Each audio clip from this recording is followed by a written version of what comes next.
এর ভিডিওতে আমি আপনাদের ফেসবুক প্রোফাইল লক করার নতুন নিয়ম শিখাবো।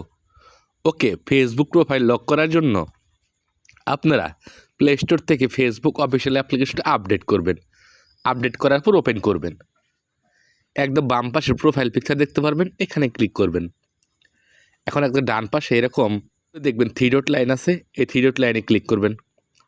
থ্রি ডট লাইনে ক্লিক করার পর এখানে টার্ন অন প্রফেশনাল মোড আগে অফ করতে হবে, অফ করে দিবেন। অফ করার পর এখন আপনাদের মোবাইলটি 5 মিনিট বন্ধ করবেন, 5 মিনিট পর চালু করবেন। চালু করার পর সেমভাবে থ্রি ডট লাইন আছে বাম পাশে, এখানে ক্লিক করবেন। থ্রি ডট লাইনে ক্লিক করার পর এরকম অপশন চালু হবে। সেটিংস অ্যান্ড প্রাইভেসি অপশন আছে, এখানে ক্লিক করবেন।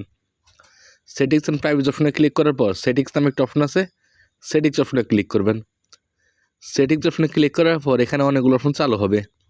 তো আস্তে আস্তে নিচে আসবেন, আসার পর দেখবেন প্রোফাইল লকিং নামে একটা অপশন চালু হবে, এখানে ক্লিক করবেন।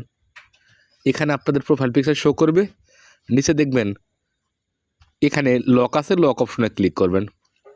এখন কিছুক্ষণের মধ্যেই আপনাদের ফেসবুক প্রোফাইলটি খুব সহজে লক হয়ে যাবে। এই দেখতে পাচ্ছেন ফেসবুক প্রোফাইল লক হয়ে গেল। আশা করি আজকে ছোট্ট ভিডিও দেখে খুব সহজে